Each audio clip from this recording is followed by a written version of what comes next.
Hey everybody, welcome back to my channel. So today's video is going to be a romance recommendations video. I'm so excited about filming this one.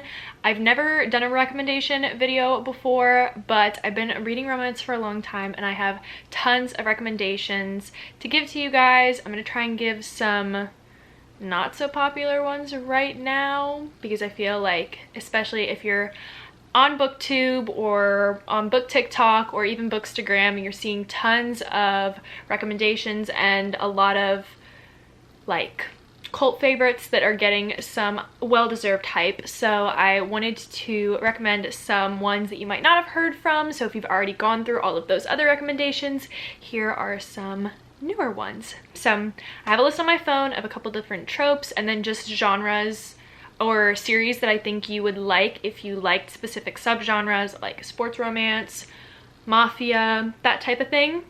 And yeah, I think that's all I wanted to mention for right now. I am going to be doing a bookshelf reorganization video if that's something you guys would be interested in. I love watching them, like bookshelf unhauling and like cleaning and organizing and then like sorting. So if that's something you guys would be interested in, let me know, and when I set up my new system, I'll film it. But if it's not something you guys care, also let me know. So I'm actually going to start off with the subgenre specific ones, kind of. So if you liked like sports romance, you might like these ones, and then if you liked mafia romances, you'll like these ones, and then I'll get into like tropes. So I wanted to talk about two series that are super popular right now within the sports romance category. So the first one is Off Campus and Briar U, even the Kings of Rittenhouse. If you guys like those series, it's hockey romances about like roommates, and each roommate has their own book and their own romance. And I enjoyed them so much because I actually read this series first, so I think you guys would enjoy it too if you've read the Briar U like universe or the Kings of Rittenhouse, which is another like hockey romance. And the first is a standalone book, and it is Billionaire by Serena Bowen. Serena Bowen has actually written things with Elle Kennedy, who has written the Off Campus series.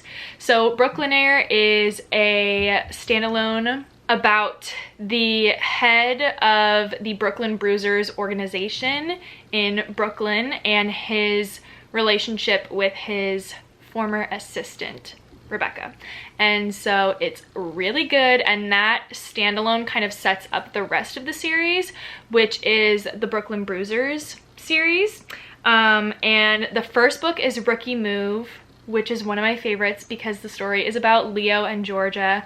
There are some trigger warnings, and actually there are a lot of comparisons, in my opinion at least, between Leo and Georgia's book and Hannah and Garrett's book. So if you liked Hannah and Garrett, you probably will like Rookie Move too. It's just set at an older age. They're in the NHL, so it's like the pros.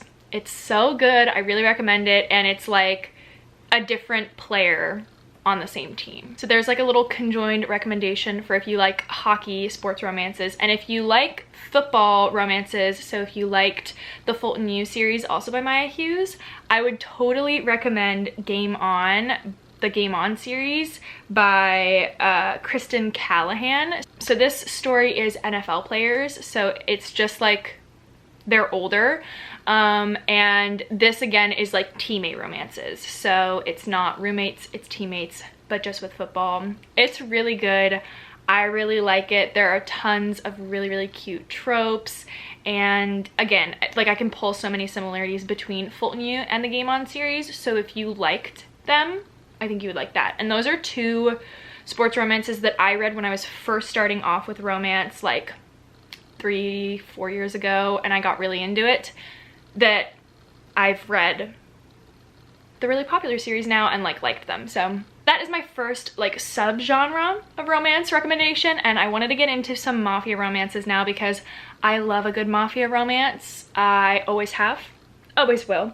And this also can kind of fall under the arranged marriage trope, because if you've ever read mafia romance, arranged marriage is usually a really big part of it, and I enjoy it. So the first one I'm going to recommend is The Sweetest Oblivion by Danielle Laurie. This is getting quite a bit of hype right now, but I wanted to hype it up more because it's so good, and I think if you like mafia romance, you'll definitely like The Sweetest Oblivion and like the series around it. So the first book is following Elena and Nico, and Nico is in an arranged marriage with Elena's sister, and when he meets the sister, he's not too interested in her, but when he meets Elena, it's like super steamy, a lot of tension.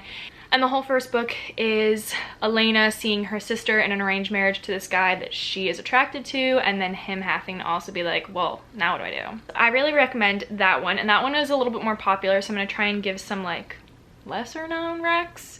The first one being The Kiss Thief by LJ Shen. I read this book at the beginning of 2020. I was actually on a cruise when I read it, so I have very strong memories and opinions about it. I'm pretty sure I have a Snapchat actually of me crying to this book.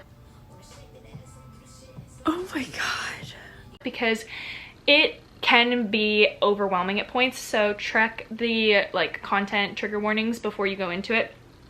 But this one is another arranged marriage situation, and the girl, I don't remember her name. I have read some of these books like from a while back, but I'll just kind of set up the general plot. So our main female character has had this crush on like her friend from childhood, and she believes that she's going to be put in an arranged marriage with him, and it was always kind of told to her that whoever had her first kiss would be the one that she ends up with. And so on the night of what she expects is supposed to be like her engagement announcement, whatever it may be, her kiss gets stolen by the main male character, and they end up getting in an arranged marriage instead. And so she's like still having feelings for the boy that she thought she was going to be like proposed to, and now there's this new guy, and it's really good. Again, content trigger warnings because it was a little bit much at points, but I really enjoyed it. And then also The Bennett Mafia by Tijan. This one is another really good one. I have read it like a long time ago, so I'm gonna try and pull from what I remember, but I'm pretty sure the guy's name is Kai Bennett is his name, because I remember thinking that was such a cool name. And I also remembered it from the Vampire Diaries, so I was like, okay, good. The girl is actually, the main girl is going to school with Kai's younger sister, and she like kind of sees Kai picking up his sister from like their boarding school, like they're roommates at this boarding school, so she always kind of sees him around. And one day the roommate, like she finds out that the roommate has been missing, and then Kai and her cross paths again. And there's a lot of really steamy romances. I feel like this author really knows how to write mafia romances. I feel like I've read more from them. I'm not positive if they were the author, but I really liked The Bennett Mafia. And the final one I wanted to recommend really quickly was Bound by Honor by Cora Riley. I'm like on the 5th and I think final book, but this one was so good, like really good. We're following like 3 mafia organizations, the Chicago Outfit, the New York Familia, and then the Las Vegas Camorra. So Arya is in an arranged marriage to Luca, who is supposed to be next in line to be the capo of the New York Familia. And they like get in an arranged marriage, and he's really attractive. And Arya has like 3 younger siblings, so she's dealing with like not being close to them anymore because they're still in Chicago and she's in New York, and also getting so much more insight onto what is actually going on in the mafia. It's really good. The next book follows the capo from the Chicago Outfit, and then the 3rd book follows Luca's brother and Arya's sister, and then the 4th book is following one of like Luca's right-hand men, and then the 5th book is for the Las Vegas capo, I'm pretty sure. I'm not sure. I just started it. But I really liked it, and it was so good for mafia romance. I read through them alarmingly fast, but that's okay. So that's kind of like arranged marriage mafia subgenre, if you're into that. The first one is like enemies to lovers. Notable authors, L.J. Shen. This is the author that wrote like the Angry God series. So good. I have no words. But those are getting a lot of hype right now, so I wanted to shout out also Penelope Ward has great enemies to lovers. The first one is Room Hate by Penelope Ward, and this one is like the girl and the guy used to be childhood best friends, and then like they kind of had like a little spark going, and they were really connected by the girl's grandmother, and so the grandmother passes away and leaves the house that they always would spend time at together in both of their names. So now they're like close proximity, second chance, like he is like in a new relationship and like she's like, hey, this kind of sucks, but like my grandma's house, and he's like, well, my name was on the deed too, so what are you gonna do? And it's really good. I need to reread it because I haven't read it in like over a year, and it was really good. Also in like that same kind of Penelope Ward vein, Hate Notes. This was companion written by Penelope Ward and Vi Keelan though. Literally incredible. This is a boss employee trope, if you like that. It's really good. It's like the whole, they had a crazy one night stand, and then she shows up and it's like, boom, I'm your boss. Really good, really good. I hate you, but I kind of want to do you type romance. And then one of my all-time favorites, this was one of the first ones that I read after, I was really young too. This was after I got off like my whole 50 Shades of Grey kick, because I will stand by the fact that 50 Shades of Grey did get me into romance at like 14, and that's okay. I'm all right with it. But this one I read right after, and it's so good. I never hear this author talked about, but it is Lisa Raven, and it is the Star-Crossed Lovers series.